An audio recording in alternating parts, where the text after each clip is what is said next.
Yo, what's going on? It's JK Philly back with another episode of a Sixers recap. Haven't been really posting about the Sixers. Obviously, if you're a Sixers fan, you understand that there's not really much to talk about in terms of what's going on within the games and who's really performing and stuff like that. We've been losing. Hasn't really been anything to talk about. Can talk about PG stinking it up, but we'll get there when we get there. So basically, I'm on Twitter or X, whatever you call it, and I'm just tweeting basically. It is such a far drop from grace to get that win against the Charlotte Hornets, but it would make me happy. And trust me, the way that game played out wasn't like jumping up with joy, but it was definitely like a sigh of relief. Finally, we got a win. Finally, we can stop worrying about, hey, when are we going to get that second win? Hey, when is, Paul George going to show up? Hey, Maxi's out again. What's new with that? So it was definitely just a big sigh of relief last night, even though it's the Charlotte Hornets. LaMelo Ball being back with everybody who's on our team definitely makes it like a little bit more competition just because he's dropping almost 30 to what he dropped 38 last night, so like 30 35 points a game that he's been playing recently. So make sure you just never count out LaMelo Ball basically. But it was a good game overall. Just wanted to make a quick video just to update the community, but also just see how everybody's feeling about our players currently. 2-7. Jared McCain, we're definitely going to talk about him. Yabusele, Kyle Lowry. But first and foremost, because it's the title of the video, let's just get that out of the way and talk about Jared McCain. I'm going to play these videos in the background while I'm talking, but Jared McCain coming to shine last night. 27 points, 3 rebounds, 2 assists, something like that.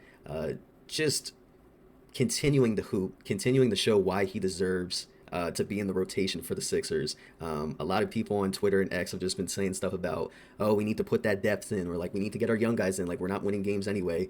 Get Eric Gordon out of there. We got Jeff Downton in the corner. We got Jared McCain. We got Adem Bono. We got Justin Edwards. We got people that we can play that are younger, that we can get them this experience while we're already losing. Like just hang it up, start throwing them in there. And obviously from the press conference from Nick Nurse, if you saw, it was just him recognizing that after the win. He was like, yeah, just threw a couple guys in. He started Jeff Downton. I forget what quarter he started him, or just like putting him in the rotation early, basically. They put Jeff Downton in the rotation early, having Yabusele start the second half in the third quarter. So just things like that. Nick Nurse is trying to provide different ways of how he's going to look at this rotation for right now and just test out his pieces. So obviously, like I said, we don't need to look at all Jared McCain's highlights, but like I was saying, 27 points, 3 rebounds, 2 assists. Big, he's making shots in overtime when it matters, and Nick Nurse trusting him to play in that time, even though yes, we really don't have another backup other than Jeff Downton, who hasn't really been playing in the rotation, so he kind of just has to depend on Jared McCain to be in that position. But he's attempting shots, even though he only made one. The fact that he still made that one in overtime when it mattered just shows his grit, shows that he wants to be a part of the rotation and that he's trying to get better each day, and that's all you can really ask for. Same thing, I'll just move over right to these clips. Same thing with Jared McCain is Yabusele.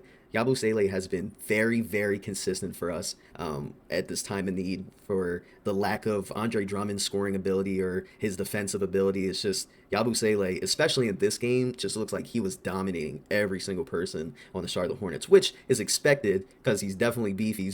He looks he looks like he can eat Grant Williams right now, so he can definitely take anybody on the Charlotte Hornets. And even games when it was against the Lakers, when it was against the Clippers, when it was against the Lakers, like he's still scoring and performing the way that he needs to. So another 20-point game, another double-digit game for Yabusele. I think he had 20 points, 8 rebounds. I don't think he had any assists, but just 20 points and 8 rebounds alone. And even like this clip, attempting to shoot the 3 ball and making it. He made, I think it was against the Clippers where he made 2 or 3 of them. I might be wrong, but it was some game that he made a couple 3-pointers like this. Like just having the ability to be a threat from out of there, even if you're not a threat out there on the perimeter, still attempting to shoot those and making them at whatever clip that you're making them. So just a great showing overall for Yabusele and Jared McCain. But then you obviously want to move into Paul George. Hasn't been great coming back. I think it's his second or third game, fourth game. What can you really say about him? He hasn't scored 20 points yet. He's not shooting that well from 3, other than this game where he hit 2 3-pointers. He's definitely proficient in spacing the floor, which is needed for him with these assist totals and just being available for rebounds as well.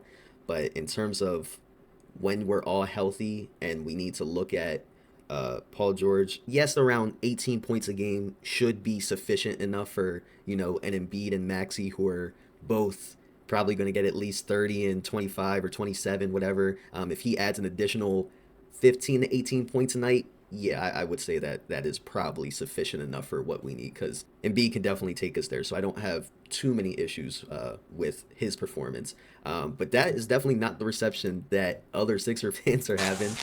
You're getting you're getting dumb clips like this. 1 for 15 in his last 2 games. They say 2 games because he hit 2 3 pointers. You could add all his 3 point totals of how many he's made. He's only made 1 2 3 4 3 pointers. Attempted 0 for 6 against the Clippers or 0 for 6 against the Lakers. So I do kind of get it. You are supposed to be somebody who's going to be able to knock down shots. Tyrese Maxey is going to handle the ball and going to drive down the floor to create that space for you guys. If you're not going to be able to hit those open shots, then I don't know what you're really going to be out there for other than holding one defender on you because you can be a threat. But other than that, Paul George, it's so hard to like judge right now because it's so early. It's November 11th, the day of recording this. The game was November 10th. It's so early still, and he just came back. He's only 4 games. He's only played 4 games.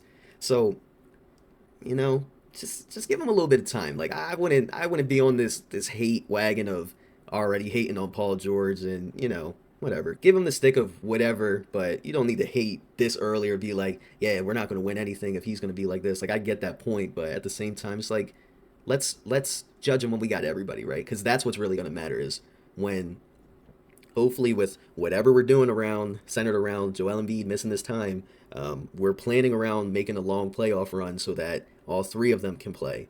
And if all 3 of them can play and he's shooting 0 for 6, 9 points, 8 assists and 4 rebounds, like we need more than that. That's damn near role player score, damn near role player stat line. So not to roll too much on Paul George, but just wanted to mention that point, of course. Final thing I'll talk about, obviously, Joel Embiid is finally listed as available for tomorrow's game against the Knicks.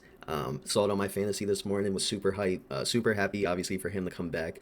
So much drama has been going on that there's no point of even talking about.